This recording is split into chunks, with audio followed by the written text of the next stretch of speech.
Ile suafa malo Yesu Keriso. Whaatalofa ma toi oforo whātoi fo ili nei tai au.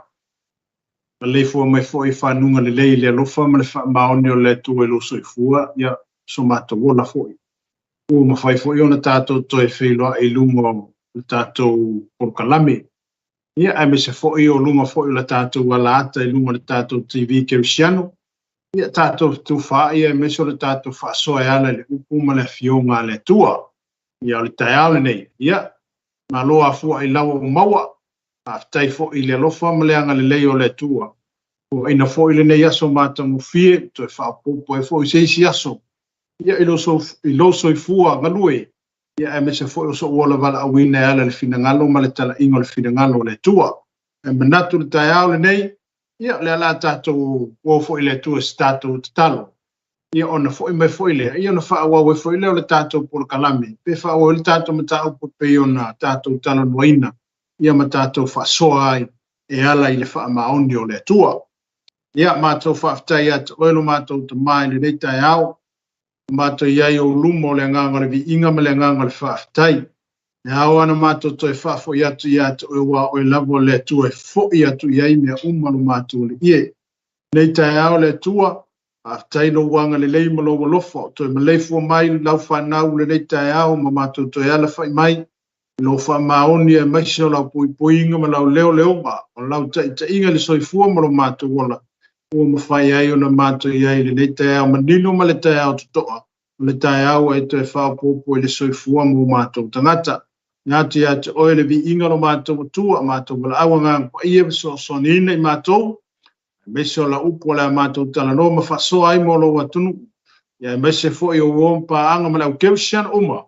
Ine whapena o na anu pea le tala le leo oilo mātou le ie. Anga le leile tua ele. A tonu le TV. Ma le whafo fo ina fo I o le porkalame le tua. Ia whapena o na ie pea lo wanga le leilo mātou. Ma. So soni mai oe le nei tai au. Le nei aso le le ie. Ia I umea umo mai fo I atu le vi inga I atu oe. Ono lo suafa Yesu. Mene. Ia. Te au neo te noale la tātou, o lea e wha solo la tātou mata upo e peo na tātou tala noa ina le vai aso tanuai. Le tātou te tala noa I le tusia le evangelia Ioane lo mata upo e lua. Tau lia le na tātou tala noa I le vāvenga lea na tupu I te tonu I kana I Kalilaia. I le whapoiponga lea sa ia Yesu mo na soo malo na tina. I la le na mafuai o na tupu le vāvenga lea ina ua li liu pe ua. Ni liwina le sua vai e fai mo waina. Amene. O se vāvenga o fofongia tene le vāvenga le. Ma o le vāvenga le na to tele tangata sa lato le liu wai. O lato talitonu wai. O Yesu o ia lava o le alo o le tu soifua. Amene. Te aula leo le la tato toe. Le la tato tala noa. Ina ua uma o na tupu le vāvenga lea. I tonu I kana I Kalilaia.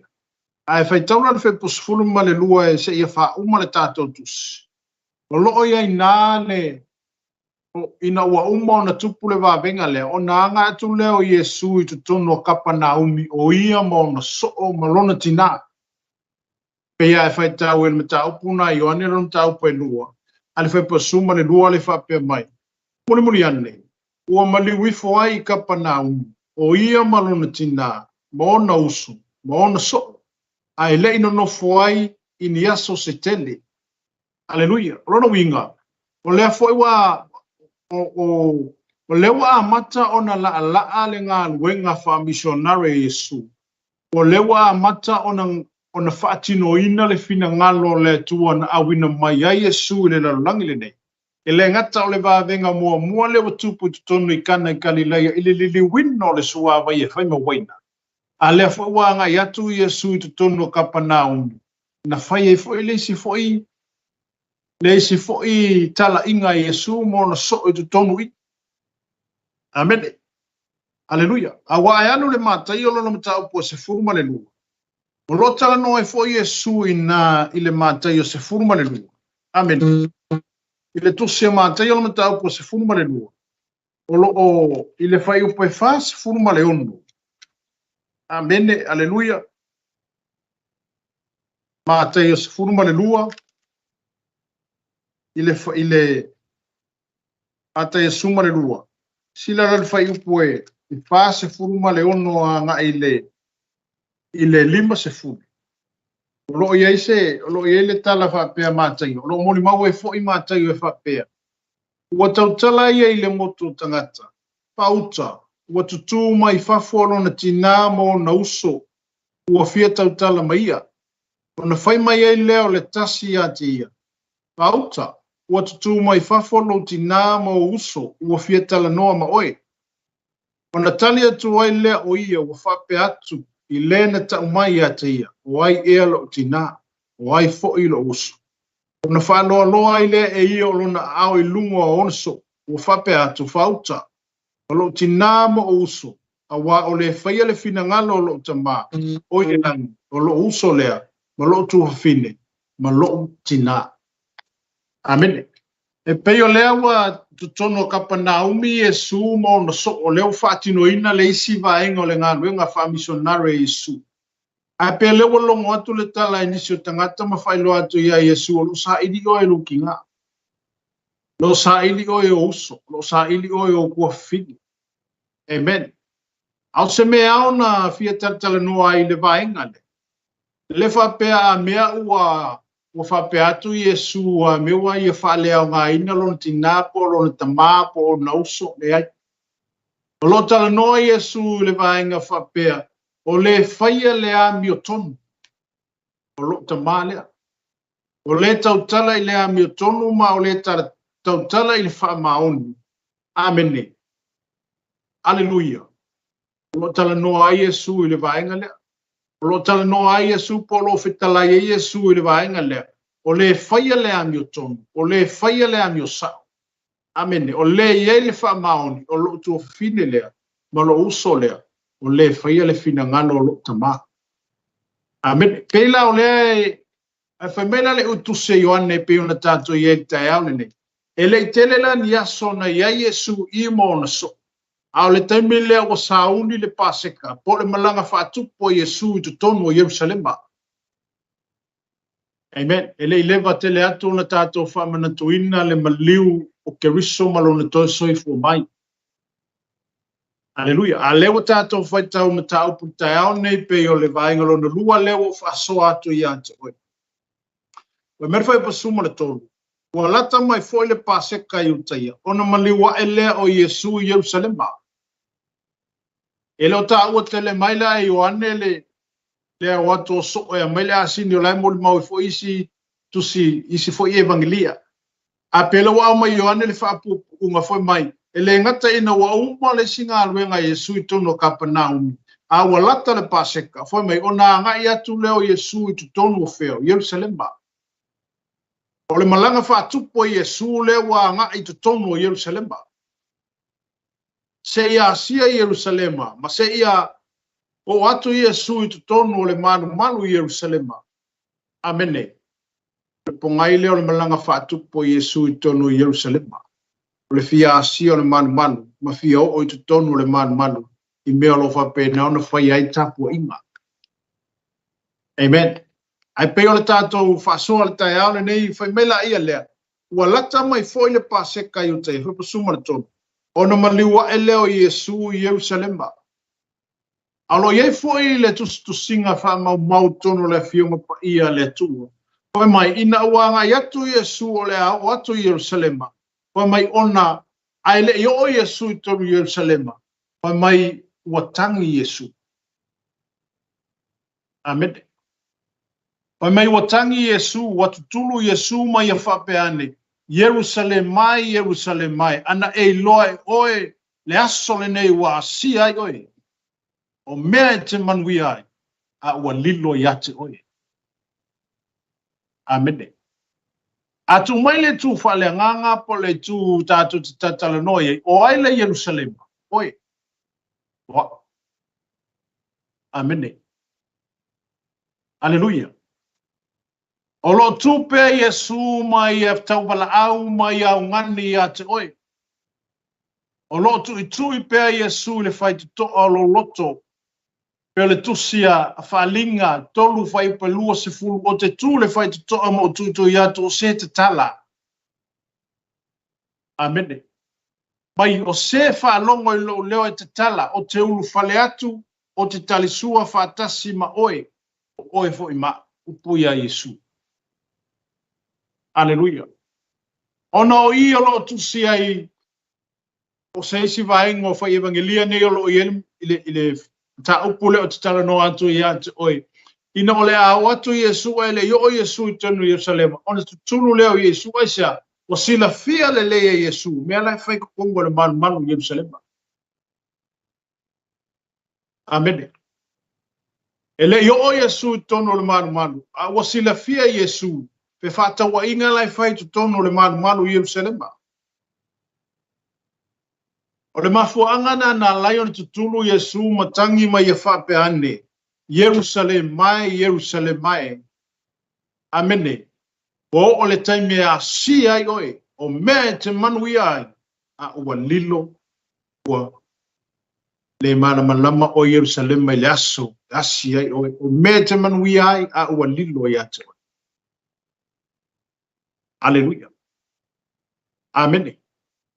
Wa mela yo le fa ipuna e se funu le fa. Ai le yolai wa ola Yesu i tonu le manu Jerusalem. Wa mela fa po summa fa wana sila fia i le manu. O e fa tau povi ma moe ma lupe ma e fa tau tupe ono no fo mai ai. Wa ia faia le sasa i mai atu aiti. Ona tutuli atu ai lea ia te ila atu umalava i fafo le manu.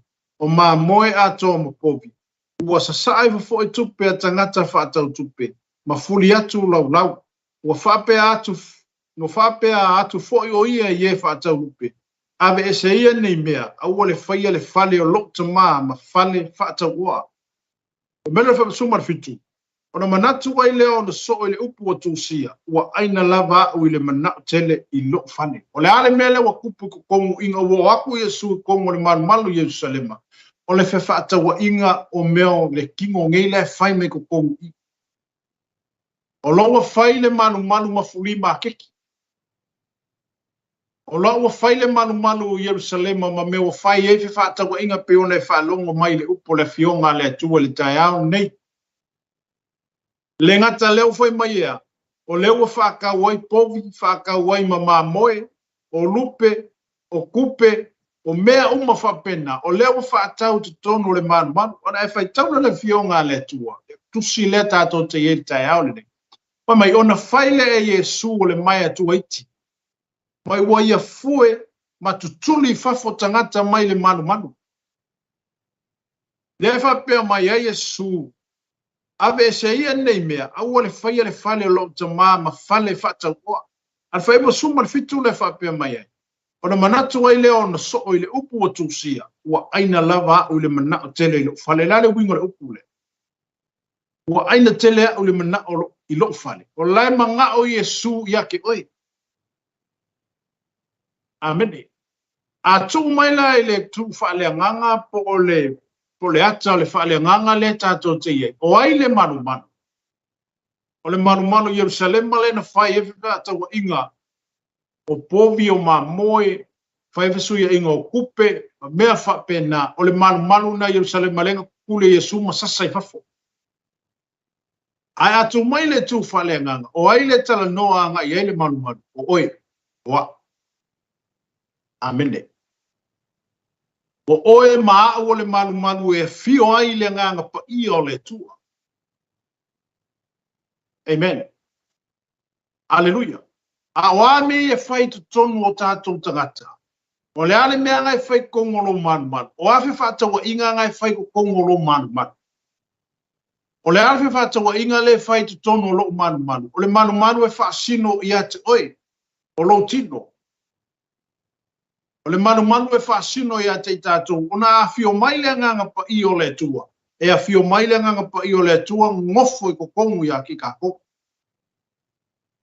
Amene. A wala me fai tu tonu o tātou manu pe a whape a tātou te le tutuli e seina me i e ala i lea. E ala i le mano le nganga pa i a leo fo ina. Aleluia. O le ata le nā o te whata atia mai i le malanga whatupo i Jesu Jerusalema. se alu atu Iesu se toi whaama le malu ma se toi ave ese uma mea lai ko kongo le malu o nga ua whaale kongo le malu tapua i o le tu umai fo ila le soifuanga ni ngei o oi o le malu o le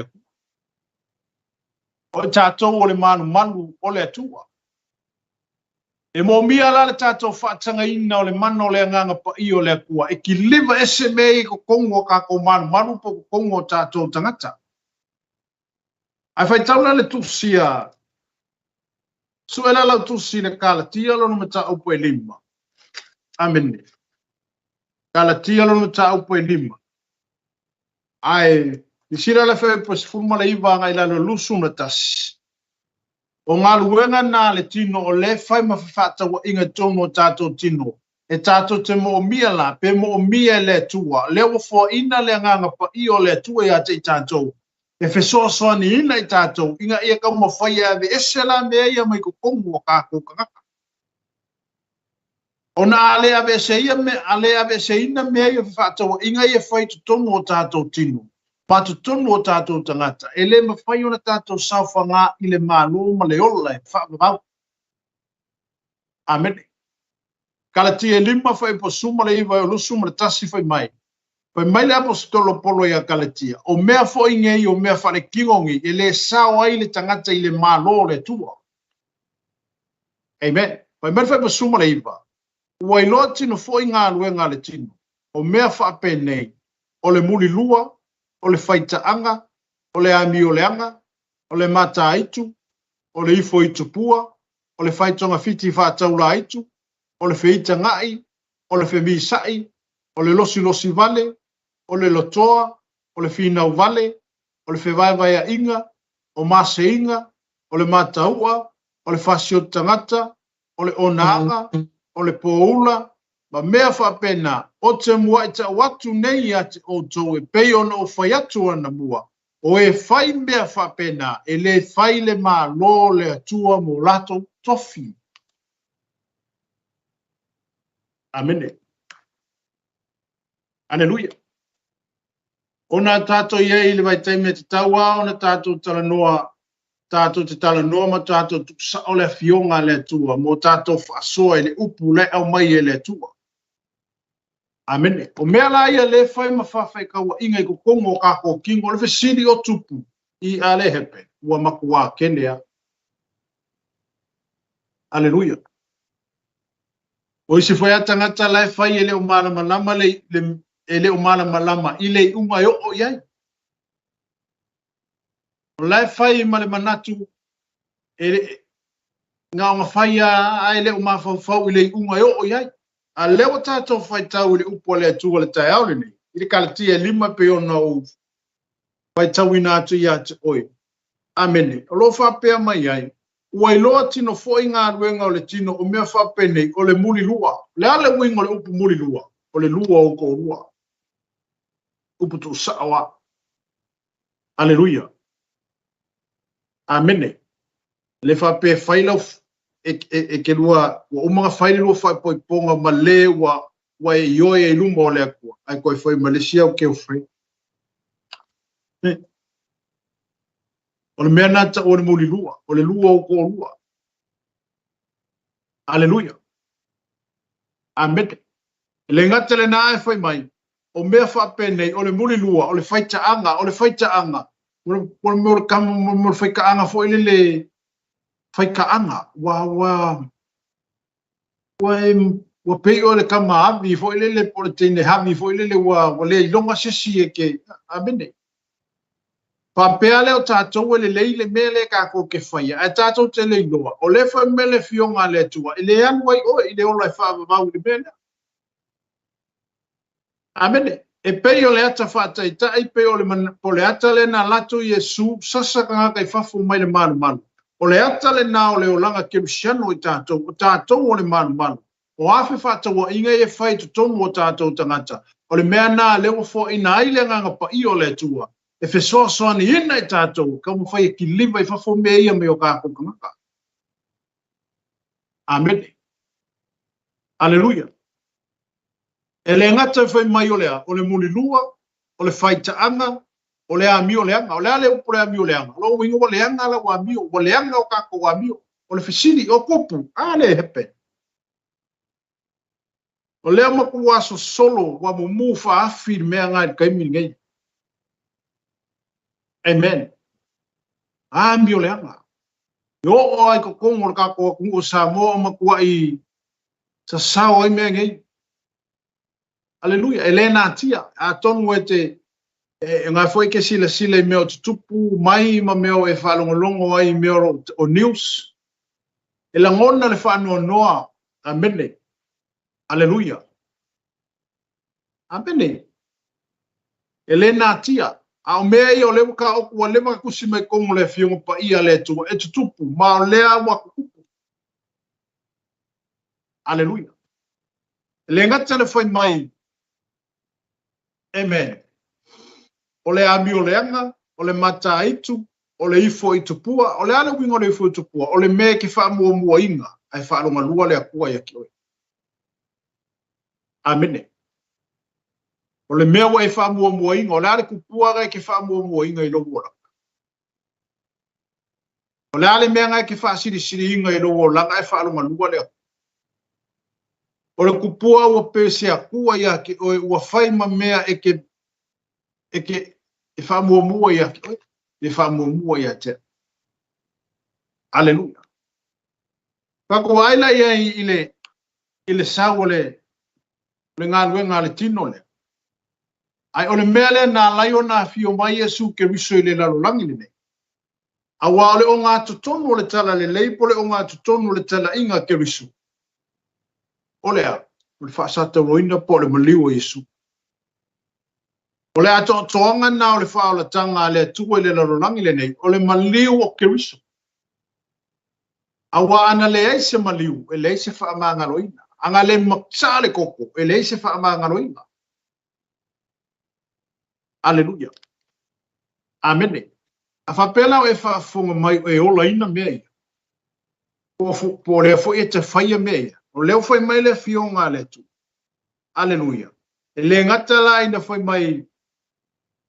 O le whai whao whai mai. O le ifo. O le ami o le anga. O le mata aitu. O le ifo i tupua. O le whaitonga fiti whaataula aitu. O le feita ngai. O le whemi sai. O le losi vale. O le lotoa, o le whina vale, o le whewaiwaia inga, o mase inga, o le mātaua, o le whasio tangata. O le onanga, o le poula, ma mea whapena, o te mua i ta watu nei ati o tau, i peo na o whai atu ana mua, mai o e whai mea whapena, e le whai le maa lo le atua mo lato tofi. Amen. O e ere stangata e anu le lotu matata uo le loku, lai ola i le amiu leapa. Amene. E ola il whaika ama. E ola il muli lua. Amene. Aleluia. Aleluia. E ola i mo meo tonga fiti whaataula itu. Whonga mai fo e whainga konga fiki whakaula i. Kule whonga leo pole akua. E kele anu ai le ola i whaavau ni melea.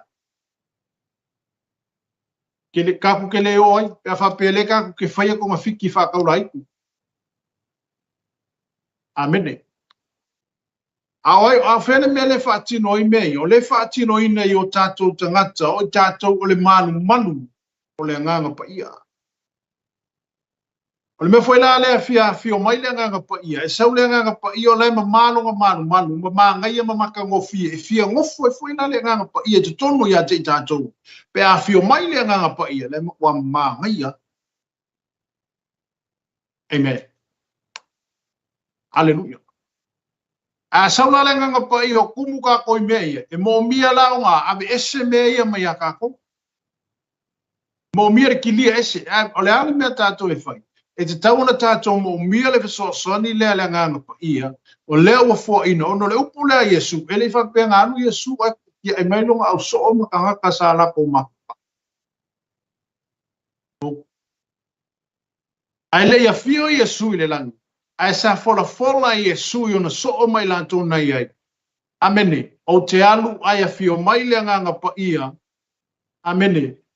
O te alu ai a fio mai le na fola ina e lo te maa. Olea nganga pa ia le. E mafuka inga o kou Yesu uma le ona ngi.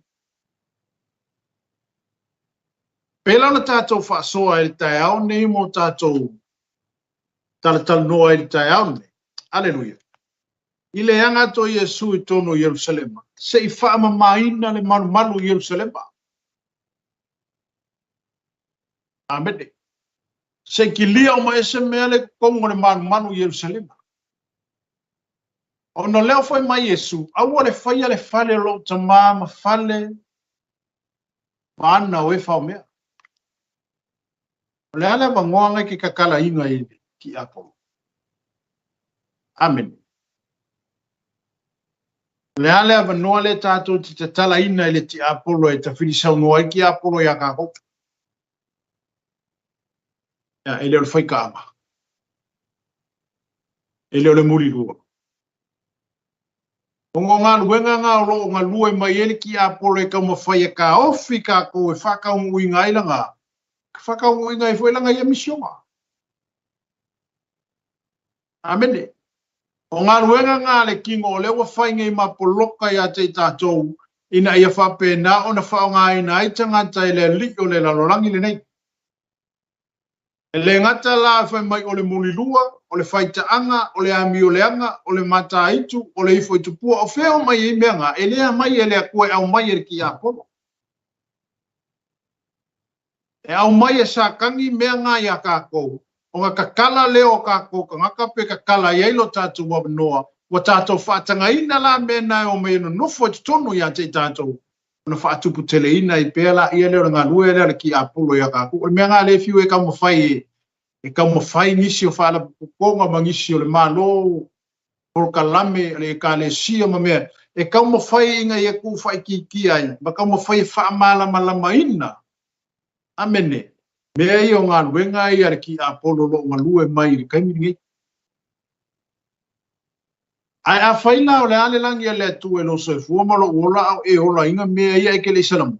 Ia le ua e whalongo le upo le atua. E le whai le mā lo le atua mo tātou tofi. Aleluia. Pe a whai o le a kako ke ola inga mea ia. Pe a whai o lea ka kalau kako wa bangoa pe ka kalau kako ka ngaka i mea ia e hufi mai ei le li o le lalangi niki. Aleluia. Mai o le ifo i tupua, o le whaitonga fiti whaataula aitu, o le whitanga, mai. Whika, hika. Ia kangalo hika, ale upo le whiongpa ia le kua awange i ngoko le lao e hika. Awa walero ika ke ika nge ika kai au ama kauri ona nga lue ale ki a polo i lo loko e whakupu pea le mea nge o le ika. A lewa nga ngoko le la le a kua ngā e ke ika. Amene. Aleluia. Awa me ia e ika awa kea nga sala hai. A le kele o isi ika. Ngā ika whakaungu. Le ale mele waku. Ua soli le kula fonga le a kua ua fasioki na ngaka. E mafua mai whea, mafua mai ika. A whea mai ele ika. Amen. Whea mai e mea. Au mai ele li o le larorangi le pea whapea, ka kala i o ka kolo. E alanga le sau. Awa, e alanga sau e mea lea. Olo kako ka uwhifua whakanga fua mea le sau i a ka kolo. Aleluia. Aia kako whalonga kua kau sau kamalea. Ngai ake oe le pule ma le mana wa umanga wako Yesu i ake. Le pule ngā ma le mana le ngā alu Yesu se oli au mai, le ki o le oki ma se oli wa au mai leo ku inga mai a kako, ako ke pule ela i mei. A wala na tātou le ilofa o ngā. Wala nga ko le mawhainga whai mei, ango le kako, ia kako le ki ma le pule, o kako le ilofa o ngā. Aleluia. Le ala sa wa ala le ki a polo makongi mai anga mai le ia ma me ma fase se ina i lava tātou tangata ke misiano ma tangata no fa pena ona tamu fai mole tua. Aleluia. Amen. Mai ale ngata le foi mai ole losi vane. O lo manga o fu i mea le skanaka. O le anga sala holi mea. O te losi fu o i mea lo fa mangu ye le ku le la ai.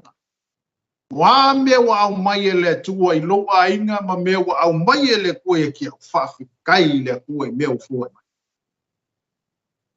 Aleluia. Yo ka kalo hoi le I le masangiang kako. Ni whapea mai le si whai upunga.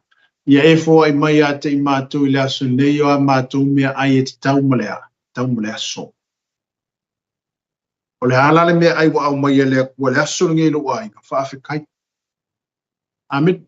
Po le ulo alaisa ma le lau moni whaafikai le kua le mea ai. Le mea ai anga wa mai le kua ka kaumoni nge yasu. Ameni. Ai wa kako ke losi fua le mea ne o iei lo kako malosi. O mea wa au mai le kua i o nima. O mea wa au mai le kua i aki au. Whaafikai lo loko I le kua. O nga olanga fua I aki o nima lo ai. Ameni. Ai ke le mea ai ngai mau lo fane.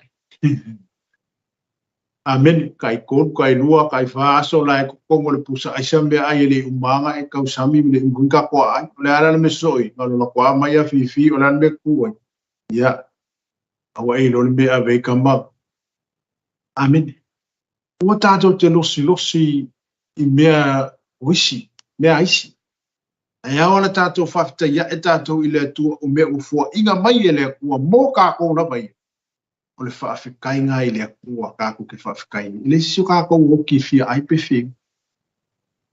Le pe o isi ako nguku e ke vai ko e mo momolo loko mai a lofa isia. O le ngā lala le fia ai mar fia imu. A le sa loko oi me aina. Aleluia. Nā lala me kāko ke losi ai fu. E se fo I whaamunu ianga le tua la ainga. La fo whaamanguia le kua le la ainga. E le fofa manguia le kua ka ko ai ese uma fa manuanga le tu ai amen o le ala le me fa manguia ai le kua lo ai na fo le me fa manguia ai le kua lo fo ai o le vi inga mar fa ka inga ave le aleluia ai sia ele tu la fo ine tato ele ai pe o me yo o tala no atu ya o ile anga ya tu Yesu tono le malu Jerusalem mai a fuli e lau masasa tangata I fafo ma kuli fafo mai le manu o le whaatusa le manu I tātou amene ka kou le manu nga whai ao le akua o oi le manu e fio mai e le nganga pa I o le tua nofo I tutonu I atu aleluia ai a fio mai la le nganga pa I o le akua ma sila mai le nganga pa I o le makua whaifi ka wa inga I ko kongo kako o fesia wangoa la mo wa ko le nganga I o le ku pe fa pe o kala umalo loko ingal we ngal kingo amen o ngal we ngal kingo le a mo ka ko ai le ata le langi ngai ma me le wa ko o fe o ki ia makanga ai al fisili la al fa la un taon e ke aru la le o le fa va be yengo pe ka ko e ki ka ko ke o ai le langi pe ka ko ke o ai le ora fa o i mea ia e fa pe ka ko ke o inga mea ia amen wa le fa me le fio nga le tua ka le tia lima fa po suma le velu suma tasi le ko fa ka o tu fa mai o i loti no fo nga lu nga le tino o mea fa pe nei o le muri lua o le faita anga o le ami o le anga o le mata aitu o le ifo itu pua o le faita nga fiti fa taula aitu o le faita ngai o le femi sai o le losi vale o le lotoa le si le me so le makua maka o ki ale ke mingi o le mo fio ko ale luma le fio ko ka male lo ko ka amen le o ale ka ke ba ko yo fai mai fusu anga I luma lo workeni fai mai fusu anga yo le makeki ku pu ai mo le lo ko fone lo ko fio ko ale fa fonga mai le upo le tu le tai au le aleluia o le lokoa o le finga umane o le fevai vai inga o maseinga o le mataua o le fasio tangata o le onanga o le poula ba be fa pena o te mua I ta watu nei at o to e pe no fa atu ona mu o e fai me fa pena e le fai le malo le tu o mulako kofi Malanga me vaku ya ki o ngi kai o ke mafau mo tatou mafau a fa pe o tatou wola ina me ia o nale me ka kawe ka kunga panga O le ale mea te tau na tātou whaia pe a whapea. O le tātou te ola ina mea. E ka kaunga kako sala mō mai mea. Aleluia. E ka kaunga kako fuli, kua i mea. Ona lewa e whaafonga le upua le atua le tae aole ni, le whau o mori ma watu mo utu whātu i ate, oile fionga le atua. A whapea le kako ke ola inga mea. E kako ke le o le langi e whaavavau ma le ola o makapenga inga e le akua. Aleluia. A whapea o le ale langi e le atua le oso e fuamara uola, a e le ia vese inga mea ia pe kako ke le isala mo inga mea ia mai o kako wolanga. O lea wa mangingo le kali le amai, kako ke le o le ola e whaavavau. Amene.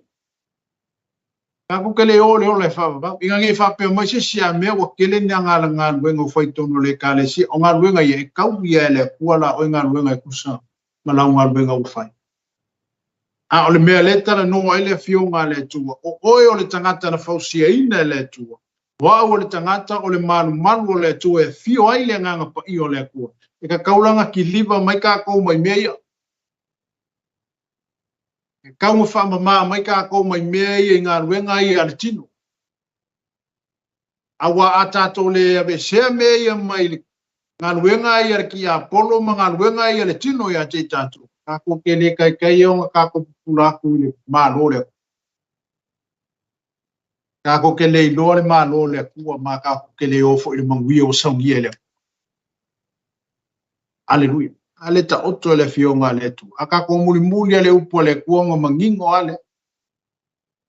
Amen. Ale mena na laina na tupu le. Na tupu le ti ngāo Yesu. Ole mea sawa waika Yesu. Waika Yesu lo ngā laku kongo le manu. Ole manu e pai ase e koe alu la ave sau māmo e kaminga i whakau kongo se manu. Ole ale me whea keo. Ia. Ale whaasala o ele ngu, e whaakea o ele ngu. Amene. E sea, e pai ale manu le meo le whai isa nginga i luma o le kua. A lewa mali watu Yesu i ko kongo i Yerusalema. Ia e la kunga Yesu. E makua i le makua ma kiki ale mele fa me kongo le malu Yerusalem. O le pongai foi ngā lai ona tutulu Yesu ai le yo ko kongo le malu. Ponga o sila fia le Yesu. Mea lai fai kongo le malu. A le foi o tu Yesu mai au ngani mai a te tātou ma whapea mai. E au keru sia noi. O le kai mea si ai oi. Amene. Le au whātua tu ai, o le kai mea si ai oi, o mea ke mangu ai, a wa lilo ya ki, wa lilo ya kako. Wha eo kako. Amene. Le lopo wasi whaafia ku oe Yesu, a ngā eke le inor kai mi ngā lakua Yesu. Le lakua Yesu, o ngā eke ke boi, le lakua Yesu, o ngā eke ka anguru. Amene. Aleluia. A wha me watangi Yesu, le hale mafuanga o le kangi Yesu. O le kangi o le ki ngā alofa.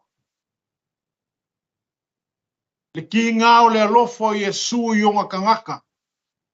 Ki ngā o le loko Yesu i longa alofa le manu lele la wha umakia. Aleluia. Amene. Peilao na tau wabatu se mata upu i a te tātou mo tātou whaasoa i le tai aone. Aleluia. O le manu o le tu. Oe. Wa. Le tātou te mo mia le tātou whaatanga ino le mano le anganga pa ia sau le anganga pa ia sa veku lunga mei ko kongo kako. A whetalai le anganga pa ia kako e kaunga ve ese le mea kako. A ve ese. A whetalai le anganga pa ia ka kaunga kūru whaikaanga. A ve ese le whaikaanga kūru whaikaanga. A whetalai le anganga pa ia kūru murirua. A whetalai le anganga pa ia kūru fia koa. Amene. A whetalai le anganga pa ia aua ki koe whaia konga whiki whakaura iku, aua ke whaia aisia. O ngā lewa ka oko mai le kali o mea ia. O lewa kako mana malama ile kali o mea ie pe o ngā ukola lo winga aku ia ki oile tai au le nei. Ele faile ma lo le tua mo tato tofi e a whapea le tato te ola ina mea ia. Amene. Ele faile ma lo le kua mo kaku. E a whapea le kako ke ola i ngā ruenga kingo le pe o ngā la winga aku ia ki oile. Aleluia. Amene. Ai whapela o tātou te whioti e tātou te lei. Ai kako ke le whamaula lalo pe kako ke li liu ese me ngā ruenga i ale tino. Ai lo kako wola inga pe se i o le kaimi e ko ailo mangapa ma le kaimi uma ailo wola. O le whesili la. Kako ke ole ola e whamau i mea. Sili le ai. Una lewa ta oto le lei mai ale tali o le mata upu lea. O lewa whamanino mai le tuksi lea kātia. Tuksi lea apostolo polo ea kātia. Amene. Lea whai mai ele apostolo. Ua ilua tino foi ngā luenga le tino. O mea whapendei. O le muli lua. O le whaita anga. O le amio le anga. O le wia amio le anga. O le anga le amio. Ea. O whape i mai la wamio. O le leila wa mio po o le mea ngai afara wa mio. O le mea ngai kau. Ai kau whio lolo sia wa mio. Makako wa mio. A leo foi mai le fionga le tu. Amene. Aleluia. Le amio le anga o le mata itu. O le ale winga le upu makai. O le mora ku porkiko. Upu tu sawa.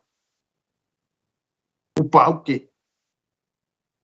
Maka le fa mele finga pa ia le ko maka o mata itu o wingo maka pe o maka o le sekuro pe fa upu le fionga le tu upu tu sa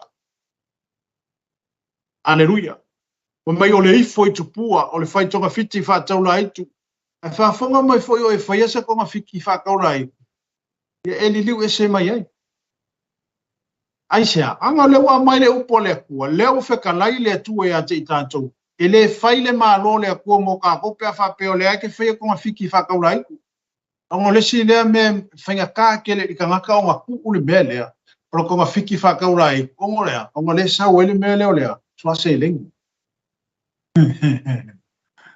sa o le kupi o la mo le vanga e cha o le nga pa i o le ku o le mo fe ka la ya ku le nga pa i o le ko o le tu uso tina wai lava lo fai nga luenga fa ko nga fiki fa ka rai ko ku le mea nga aisha e ke le anu ile o lai fa va ka ku ke le o ile manguia o sangia ile ku mo ka ko fa pele ka ko ki nga lu ile lo pule anga sa kangi wa me ile sa mo ile ku sa mo ki apo no mi ngole fa nga o ile ti apo ma fa nga o sa kangi inga e fa ka mu o ile la nga mission nga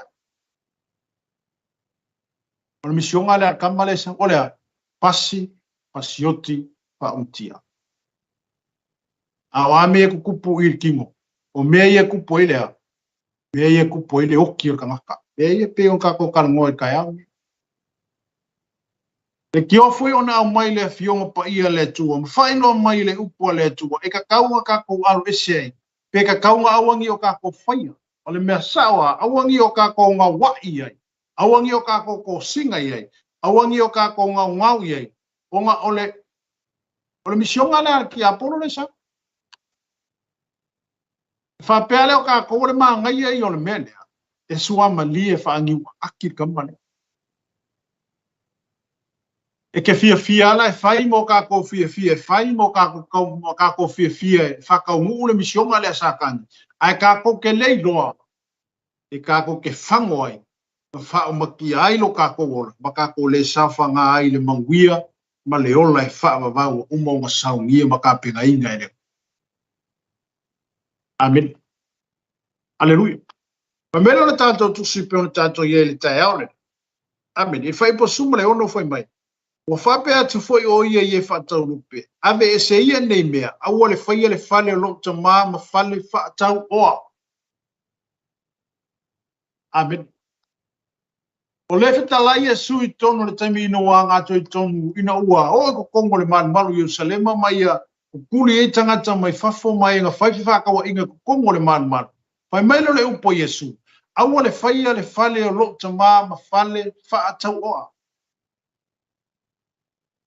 Ato mai foi le tu fale nganga. Lo whape mai foi le nganga pa iyo le tua ia te tātou. Aua le faia o kako kingo ma upenga o le ami o le anga.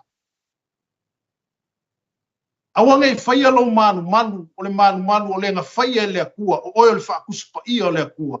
O tātou o tangata o le manu ma le fōwhanga le tua. E a fio mai le nganga pa iyo le akua e ngofo e kongo kako. Aua nei faia o tātou tino ma upenga o le ami o le anga. Amene. Hallelujah. Amen. Awa. Awangi me mawo ka ko wolanga fa kingo ingale misionga sakai. Awangi ko inga ko lo wola malo tanga te fa tino inaile misionga sakangi le saungi le awa wai bai aku makua I sawa ale sawa. Amen. Hallelujah. Ale alo na taunu. O se oli male afi e fa va. Hallelujah. Amen. Ele ngata la o e faia ko ngafiki fa kaulai. O ke manga o le kupela e amai. Ai e alo foi lo wola wa ele fa pe ai. ele faile la rangi nge mo ka ko ele fa pe ka ko ke mau wa ia ele la rangi nge ma fa kingo ia ka ko ngafiki fa kaulai ko nge. E sa wale pule awa o me uma. E pule foi le ko ele fa kaulai. E pule foi le ko ele so fu mo bolo wola. A le kamila le fa masingo. O le kaimila le ngā kākou ki kua I lumo le kua. E whamasingo inga I kākou e kusa mā kākou wa a mio. Pe ngā le leila wa a mio. Pe ngā whaale kongua kākou wa a mio. Pe ngā e usika I le mele ngā whai mele upo le kua. Pe ngā kākou le usika I le upo le kua. Amene. Pe ngā kākou wa be senga. Pe ngā kākou salamo mai mea ia wa lewa ngā kusi mai kongo na fionga pa ia le tua. E ka kaunga kākou a be sea. Mai ka kaunga awangi o ka kaunga wai ai. Hallelujah. Ai sea. Ene fa umaki ai ka ko ele ko ele aso le fama sinupa. Pe o le tali le mai I foi mai le upule sawa I foi upuna luso matas. O le mataua o le fasio tangata. O le onaanga o le pouna ma mea whapena. O te mua I ta watu nei mea. O te mua I ta watu nei ati o tau. E peo no whai atu ana mua. O e whaia mea whapena. I le whaile mā lo le atua mo lato tofi. Aleluia. Ale mea kamu whaakumu I ngai le marumaru. O le aku. O le mea kamu whaakumu I ngai kako. E kamu whaakumu I ngai kako I fuolea. Fuolea ngang pa ia. Amene. Hallelujah. O a fuolea ngang pa ia. Whai polusuma le lua ngai sawa I ngat katia lima. Whai mai. A o le fuolea nganga, o le alofa, o le oli, o le file mu, o le onosai, o le mata alofa, o le anga le lei, o le wha maoni, o le anga manu, ma le lenga o ia, e le wha tu la funoina mea wha pena. Hallelujah. Awele a kupu la mea ngai ko kongo kako kamaka. A wha kumuinga la kako I mea ie pe o ngā wha koi fua I o le nganga pa ia ko kongo kako kamaka. A fio mai leo le nganga pa ia. Ia maa fuka leo le nganga pa ia ia ki. Oi, aisia. Nga foi lai sau le nganga pa ia lai mau ako fua o le nganga pa ia ia. Amene. Ai a fio mai la le nganga pa ia vai meia ngā le fua kui ngangau. Amene. O le fua kui ngangau, o le fua o le murirua. Amene. Fua mai la ia leo le whaitaanga. Fua mai ema le ami o le anga, o le maka aiku, o le fui kupua, o le whai konga whiki whakaula aiku, o le whika ngai, o le whemisai. O le lokoa, o mea uma whapenga. O le arana me kupuleanga ngapa ia. E whaangoa ngoa. E whaanoa noa le ngapa ia. Aisea, e leo le mea lenga mawhawhau le ngapa ia, sau e maua mai aki. Alleluia. E leile a fio mai le ngapa ia, lai kuaku le fua le ori oti. A fio mai le ngapa ia kuaku le fua le alofa. A fio mai le ngapa ia kuaku le fua le omsai. Amene. Fio mai le ngā pa ia kua koe le fua o le wha maau. Alleluia. O le anga le lei, ma le anga manu, o le lea ngā o ia. Mei lea ia leo polo, e le wha kua la fungo inga la mea whapenga. o mea ma ngai ala ma me whapenga. E ka kau wha kumu ingai lo ka ko manu manu. E ka kau wha kumu ingai lo tangata, ma lo tangata. E te tau wha tumu inai lo manu manu mo lo manu manu. Wa a fio mai le nganga pa ia. A sa nganga pa ia rale ara langa ku mea ngai aki. Amen. E a sa le nganga pa ia le wha kumu ka ko inga ruenga le tino le po mea ia pe ongo wha lau koe ki o. Whango e kangi. Pe o le kangi e Yesu le aisea. Wai loa le Yesu le mea le kupu kongo mamaru Yerusalem ba. Amene. Yerusalem mai, Yerusalem mai. O le aso e asi ai oi o mea te manui ai. Ai ua lilo ia te o. Aleluia. Whapena fo ilo tanto wola i leo langa kirisia. Amen. Ele te me asi ai o Yesu. Ele te me asi ai tātou ele ngang. E asi mai ka kou ele a kua i kai mi uma po le asi fua mai a ki oi. Amen. E asi mai o ia ia te tātou se sa ili mai. Po le asi fua o ia ki oi. Po mo e ki o se fua se o sai. Pe mo ia ka ko se fua se alofa. Pe mo ia ka ko se fua se anga manu. Aleluia. Amen. Amen. Au mea na lo fia mafuta mai ai le tua. Po mea na lo fia mafuta mai ai le nganga pa i o le tua i tutono lo manu manu. Ina ia sa ili mai le nganga pa ia. O mawaku se mea ia. Aleluia. Ai au foi ona tātou whaatanga ina o ia. Se ki liva i whafo mea ia mai a kako. Aleluia. Ave ese mea ia pe ora kui ngau. Waka aiku. Amene. Mai konga fiki whakaula aiku. Me vai a inga o mase inga. Mase inga o le matau o le fasio tangata o le onanga. Mai lisi mea ni o le onanga. Whapea ngai ai ki o ngā yeso. Maka kaunginga ku. Amene. Aleluia. Ono lea anu nei le tusi leo te whai atu wai ke alo e whai kau. Le kalatia e lima. Whai kau a koa le kusinga kalatia e lima. O ngai mara mana mai roli mea le karamua koe eki. Amene. Wale whai mai e lo na anga le po ula. Ma mea whapena. O te mua i ta watu nei a te utou. E pei ono whai atu ana mua. O e whai mea whapena. E le whai le malo le tua mo latu. Amene. Ma pe foi ngai le I whapa ia inga le rua urungari. Pa ia. Aleluia. O e whapa ia ono fina ngalo nao le tua tu whatasia le sakalameta le whabrikonga. Amen. Aleluia. Amen. E whapea nga ke rua whapenga. Ia. Le ai I le upula tua. O le whaita anga. Au whapa ia inga maola whapa ia inga. Mai foi ngā ruenga le tua mga nurue a walo ola wha mamai nei lumor sile whanga le tua. Menga ngā lenga na sasa Yesu ka ngaka mai whafon maru isia.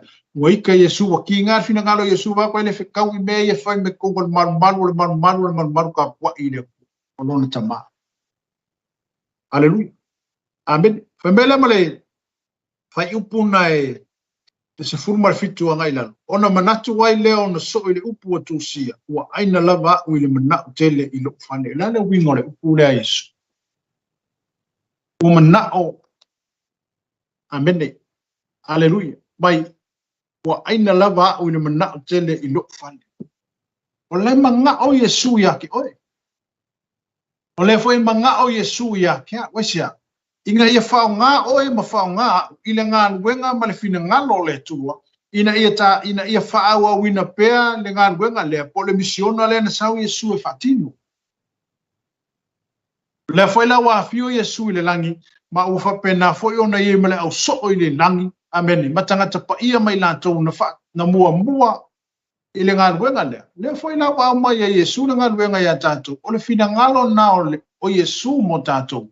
Ina ia ako whaua ua le ngā ruenga lea po le ngā ruenga wha missionary sau Yesu e whai. Aleluia. Le whapea mai efe pisumar fitu. O le manatu wai leo na so I le upu atu sia. Ua aina lava o le manatu tele I lo whane. O na whai mai ai leo tangata iutai o whapea mai a te ia. Se ase whailonga e te whaali mai a te imatou. Ina wa e whai nei mea. Wai upa suma le iwa whai mai. Ua tali atu Iesu o whape atu ia te ilatou. Ina lepeti ia o le nei malu. Ona oto e whaia lea i aso e tolu. Ona whai mai e leo i utaia. E whanga fulu ma le onu o tau sanga o whaia le nei malu. Pe e te toi whaia fo i e oi i aso e tolu. O le ale wingo le upo Iesu. Mangao Iesu e whale o ngare malu kuai lea. Ko e whau se si malu fau. Amen. O life ta life at tau Iesu i lona maliu mo lona toi tu. Amen. O tātou la o malu o le atua, le aso na maliu wai Iesu pe o mo mau le apostolo Paulo, na te tanu whaatasi ai tātou e are le maliu o Keriso. Aleluia. Ai no toi tu Iesu i lunga, ina o toi tu Iesu mai le tu mau, o toi whaatutu ina whaatasi tātou maia. Aleluia. O Iesu ke le piki malu nge mo koe whaia, o ke le pekia, o ke le peti le malu nei, o toi whaia i aso e tū, whaatau i whea, e lei mawhai e mele ngā ka ofiri ki ngo Iesu i lalo. O le ale matanga o le tino Iesu le kaiminga sasa ai, amene, ma le tamina tutu ia i whao. Aleluia. Ale tamina tanu mi ai i le tunga mau, na ia toi soi fua manu malo mai ai wasawa. Fou manu. Amine, whapena umalo tātou wola wala wina.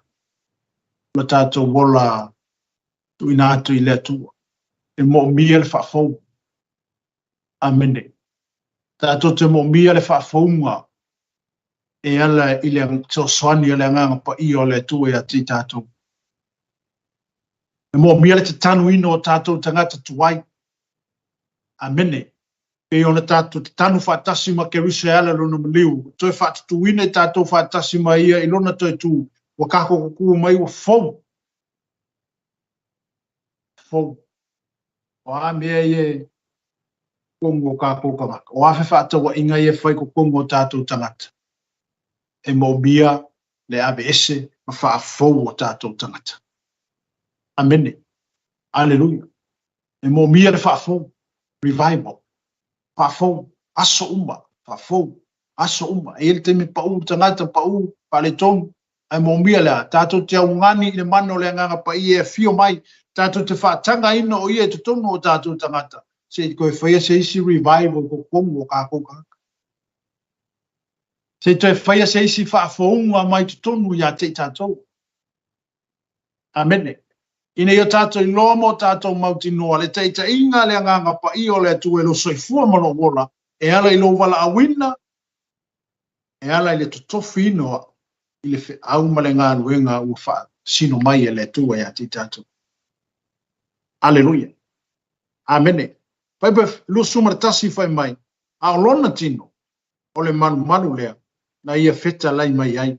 Na tū mai foi, na tū mai o ia na ie uoti. Ona manatu wai lea ona so ona feta lai mai le nei upu. Ia te lātou, ona lātou tali tonu lea i le tusi ma le feta lai ngai Iesu o ia feta lai mai ai. Sa Yerusalema o ia i le paseka i le tau saminga. Ona to te lea i lea o ia na tali tonu i lona suafa. Ina wala atou wa ai atu i whailonga na ia whaia. A o Iesu e le whaalango o ia te lātou a wā o na sila fia tangata umalava. E lea o ngā fōi a te ia ina ia mōni mau se tasi a te ia mio tangata a wā fōi wana sila fia mea o i loto tangata. Amene. Pailera ko akelo tangata wa koe. Pailera ko akelo ka akanga i le tala ingale Iesu pole anga yatu Iesu i kongo Yerusalema na li liu ma lato whaalongo ai ma lato talitonu ina o le alo o lava lea o le tu. Amene. Aleluia. Wa mai oi. Moa mai leo savalinga ma le tu. Moa mai le lua maafutanga ma le nganga pa i o le tu. Amen. Aleluia. Na tu alalo ale porokalame le tae au le nei. Pe o le onga foi ma le wha moi o le fim foi o le tātou porokalame. O le wha o le tanga ato toa o saunia e le tua mo le lalonaki. Amen. E le mai le tua. Ia oe. E le whapea fo ina whatanga whaia le tua le wha o le tanga lea mo i tātou. Aleluia. Mame na uia Yesu sa ono sai na Yesu. Ale fuan ngau le nganga pa ia ngau mo. Sa ono sai Yesu sa fa pale pale.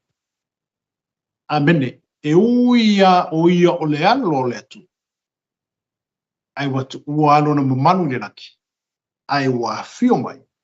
Se ia mafuta ma le tangata ua le tawaloa. Se ia mafuta ma le tangata matipa. Se ia mafuta ma le tangata fia ai. Se ia mafuta ma le tangata wale ai a se mea ia te. O le alofa na o le atu o le alofa e tu noa. O le alofa e le uma, e le ngata, e le muta. Amene.